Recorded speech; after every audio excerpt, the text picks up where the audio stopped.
Sitôt signé, sitôt fragilisé, l'accord entre les États-Unis et l'Iran mis à rude épreuve par des frappes au Liban. Également ce soir. Je suis content que c'est son patelin. Pourquoi pas? C'est voir qu'est-ce qu'elle va faire cet été à l'automne. Trois-Rivières ou Sanguinet, la première ministre pourrait bien changer de circonscription à la prochaine élection. Ça serait, à mes yeux, peut-être une décision stratégique très intéressante. Aussi des agriculteurs préoccupés par le projet d'éolienne d'Hydro-Québec en Montérégie. Moi, demain matin, si je signe une éolienne, tout le travail qu'ils ont fait pendant les dernières années, c'est fini. Cette terre-là ne sera plus jamais la même qualité. Et direction Philadelphie pour le deuxième match d'Haïti à la Coupe du monde de la FIFA. Il est 22h, c'est l'heure de Nouveau Info.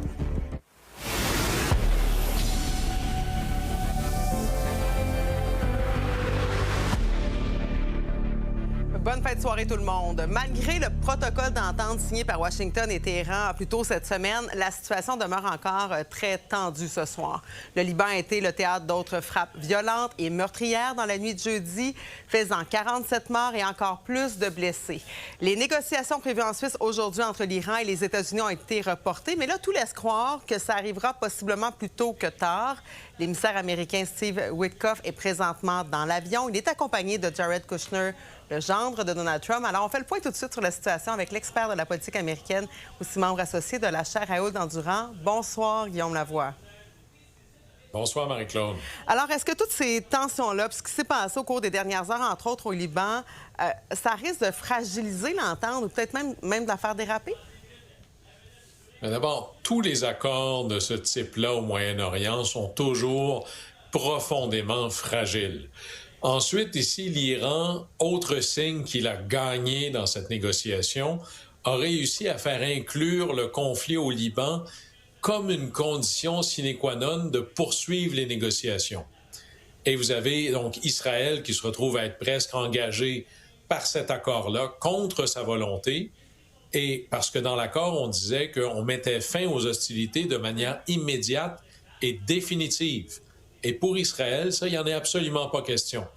Alors, quelque part, en jouant un peu sur les nuances, à coup de débordement, est-ce qu'on ne pourrait pas faire dérailler le processus pour que cet accord-là n'ait pas le temps de se mettre en place?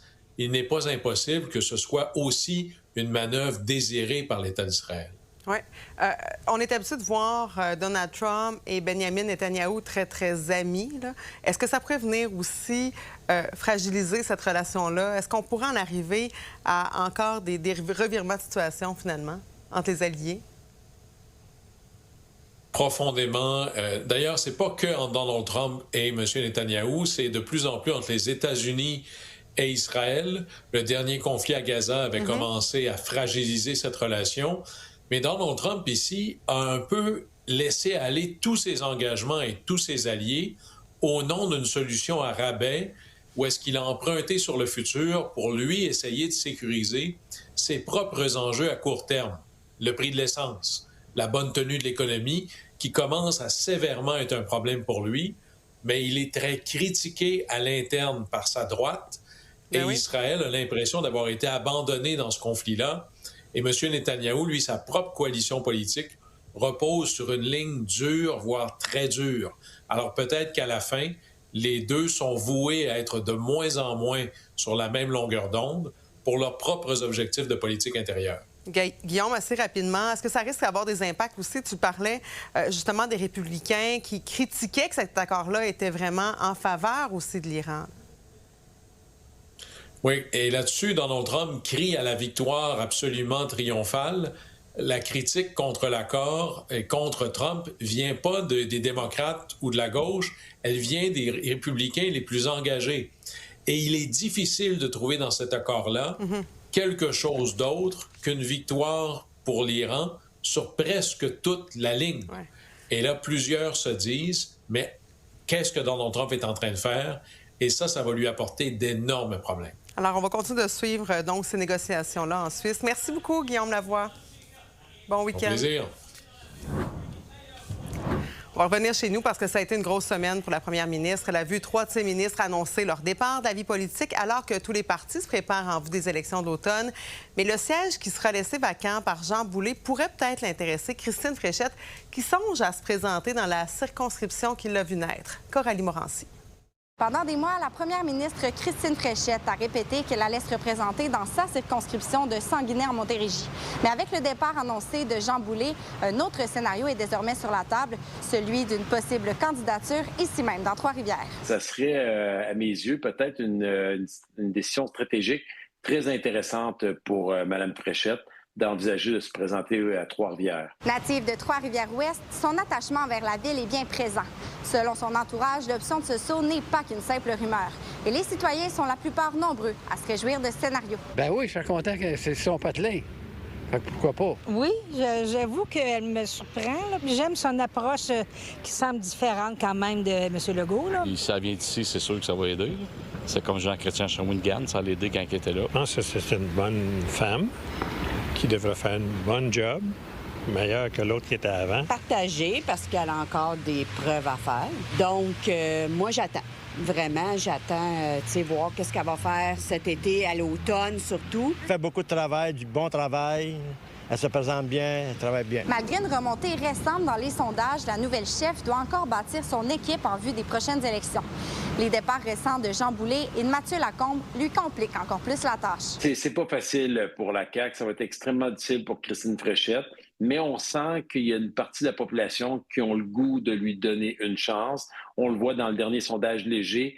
1 personne sur 2 au Québec n'a pas fait son choix. Elle a les éléments qu'il faut, mais encore faut-il qu'elle se mette au travail, qu'elle ait rencontré les gens sur le terrain qui souhaitent se présenter, parce que c'est elle qui peut faire la différence. Là, avec tous les ministres qui s'en vont, c'est-tu un signe que ça ne fait pas leurs affaires? Bonne chance pour Mme Fréchette, mais ça prend un peu de travail sur le terrain à Trois-Rivières.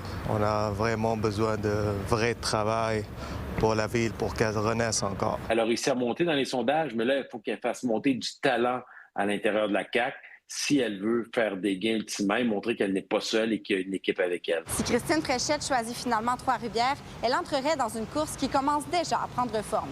Le Parti libéral a annoncé la candidature de Valérie Renaud-Martin, alors que le Parti québécois doit encore annoncer son candidat. À Trois-Rivières, Coralie Morancy pour Nouveau Info. Il y a une semaine, jour pour jour, la nouvelle avait l'effet d'une bombe. Sous le coup de 22h30 vendredi dernier, le chef du SPVM, Fadi Daguerre, annonçait que 16 policiers étaient visés par une enquête pour des comportements haineux et racistes. Une semaine plus tard, l'indignation est toujours vive à Montréal-Nord. La mairesse de Montréal souhaite un moratoire sur les interpellations aléatoires et des organismes réclament maintenant une commission d'enquête publique et indépendante sur ce qu'ils considèrent être du racisme systémique. Ça fait longtemps qu'on parle d'abus de pouvoir, d'intimidation, d'harcèlement auprès des communautés noires et racisées.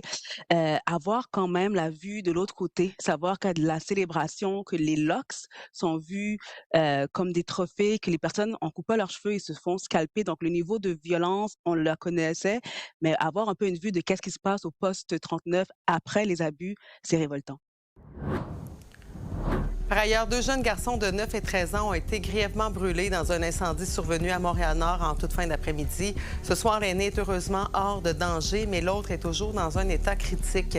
Le feu s'est déclenché aux alentours de 16 heures dans la cuisine du logement situé sur le boulevard Lacordaire. La cause du brasier n'est toujours pas connue des autorités. Plusieurs agriculteurs de la Montérégie s'inquiètent du projet éolien d'Hydro-Québec. La société d'État désire tripler la quantité d'énergie éolienne d'ici 2035. Mais derrière cet engouement pour l'énergie verte, il y a des producteurs qui s'inquiètent de l'impact sur leurs terres. Un reportage de Lily Mercure.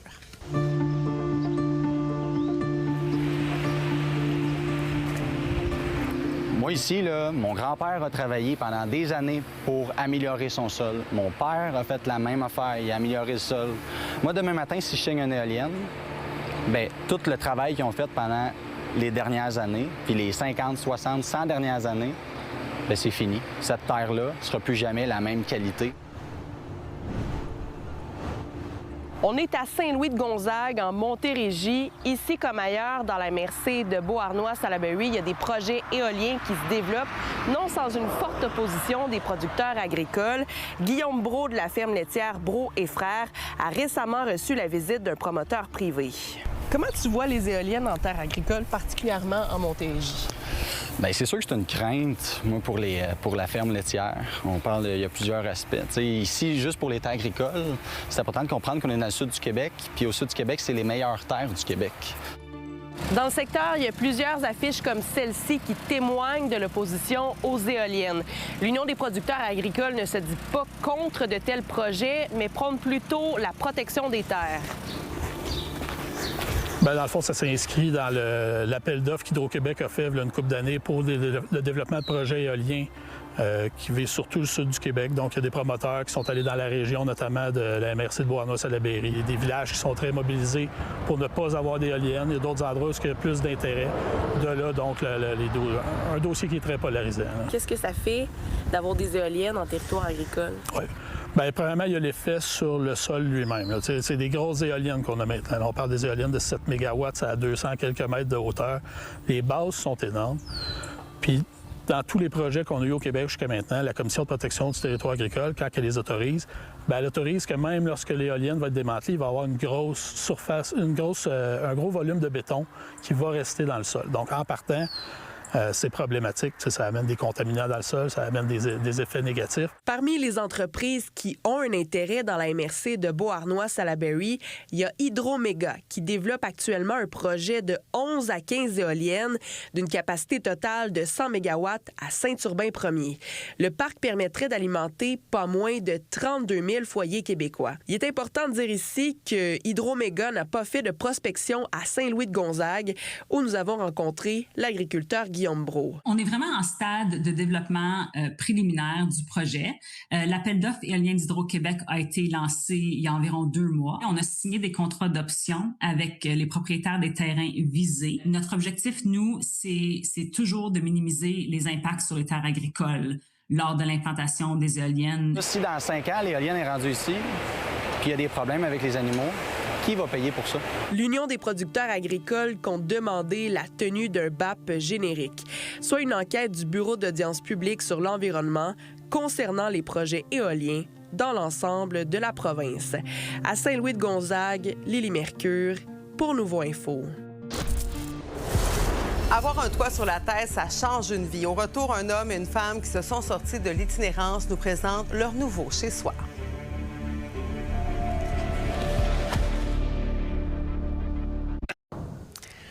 À Montréal, une vingtaine de logements sociaux sont maintenant disponibles pour une clientèle qui en a bien besoin. Des hommes et des femmes qui se sont sortis de l'itinérance. Le projet mis en place par l'organisme Mission Oldbury propose de loger les gens à 25 % de leurs revenus. Et visiblement, ça fonctionne et surtout, ça change des vies. Lila Mouche. Vous le voyez comme moi, la crise humanitaire qu'on vit en ce moment, elle est hors de contrôle et on ne peut plus être juste en train de regarder ce qui se passe. Plus de 5000 personnes sont à la rue chaque soir à Montréal. Alors, du logement permanent pour sortir les gens de l'itinérance, eh bien, c'est une solution avancée et prouvée. Déjà, 2 bénéficiaires se sont installés dans le pavillon Monc, leur permettant non seulement d'avoir un toit, mais aussi de récupérer une forme d'autonomie et de liberté. D'avoir passé 1 an sur la rue, 1 an avec OBM à Oldbury Mission, la différence est incroyable.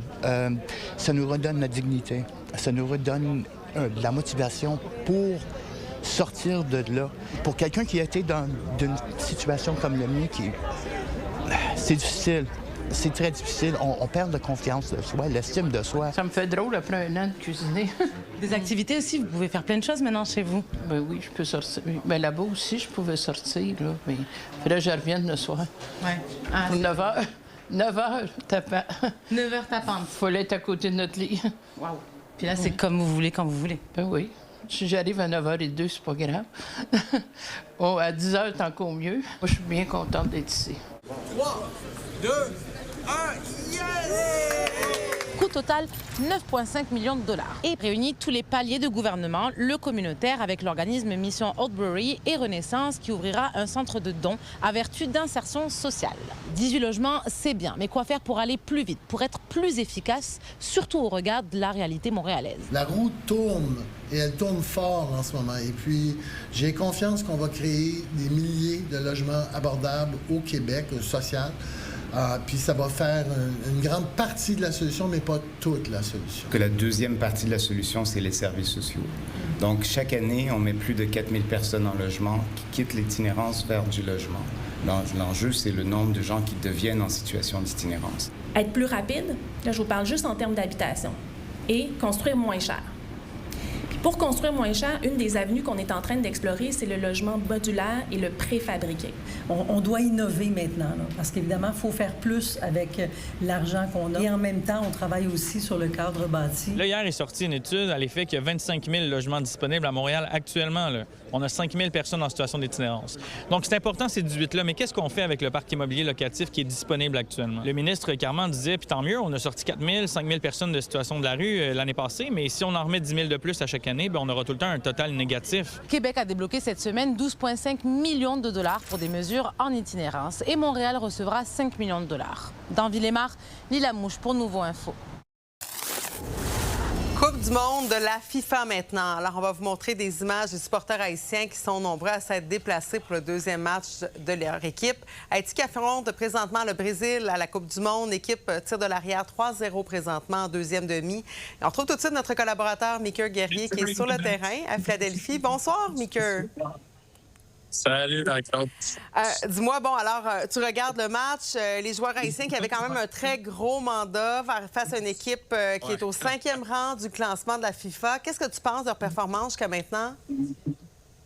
Les Haïtiens n'ont pas été de taille, disons, très, très longtemps. Tu l'as dit, 3-0. Ils ont bien tenté de contenir un peu le Brésil, mais tu l'as dit, 5e équipe au monde, et c'est pas pour rien, mais le Brésil est surtout connu pour son jeu d'équipe, son beau jeu, son jeu individuel également, avec beaucoup de talent international.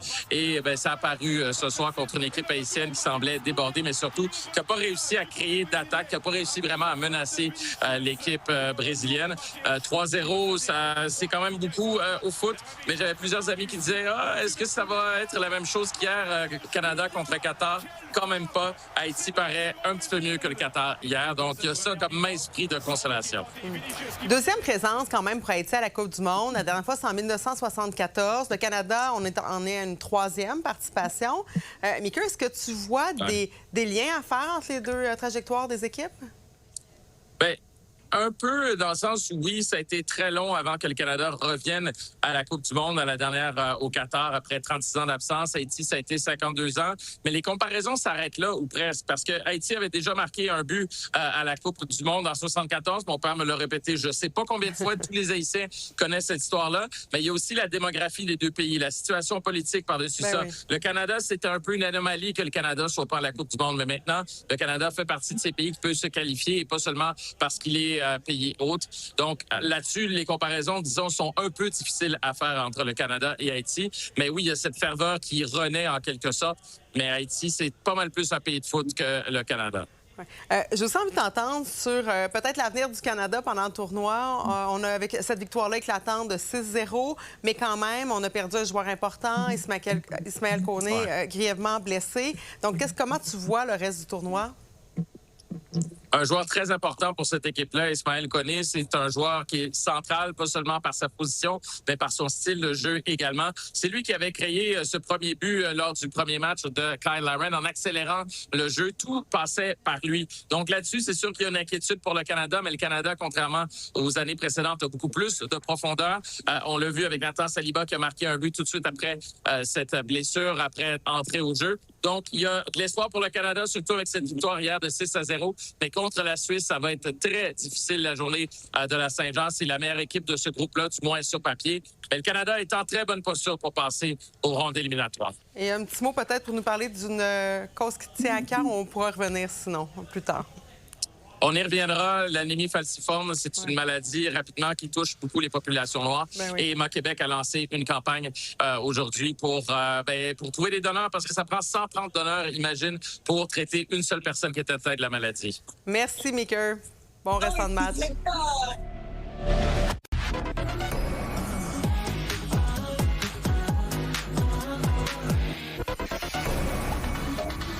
Salut Raphaël. Bonsoir Marie-Claude. Hey, c'est le début des vacances pour plein de monde, plein de suggestions d'activités à nous faire. Et on commence avec, à Québec, c'est la Grande Allée Country. Parce qu'on ouvre les terrasses sur la Grande Allée et pour l'occasion, il y a tellement d'animations sur la Grande Allée en fin de semaine. Entre autres, compétition de taureaux mécaniques, concours de mangeurs d'ailes de poulet. Il y a des spectacles aussi, entre autres spectacles demain de Clément Jacques avec différents invités, entre autres Mitsu et Marie-Mé, avec qui il nous avait offert le méga succès Picture. On écoute un extrait, c'est tellement bon.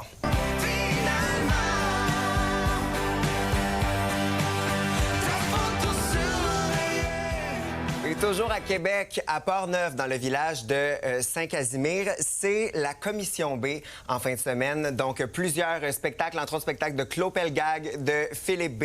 Et c'est aussi une expérience où on peut manger. Fait qu'il y a plusieurs kiosques de bouffe, plusieurs kiosques de bière. Donc, la Commission B, c'est toute la fin de semaine. C'est dernière chance en fin de semaine pour profiter des rendez-vous urbains à Saint-Hyacinthe. Le centre-ville de Saint-Hyacinthe qui est bien animé depuis plusieurs jours. Et là, c'est la dernière de cette 12e édition des rendez-vous urbains. Ça va avoir lieu demain. Puis on finit ça avec un groupe mythique, un groupe iconique de chez nous, les Respectables. J'avais envie qu'on se fasse plaisir avec leur méga succès. Ma vie à l'heure?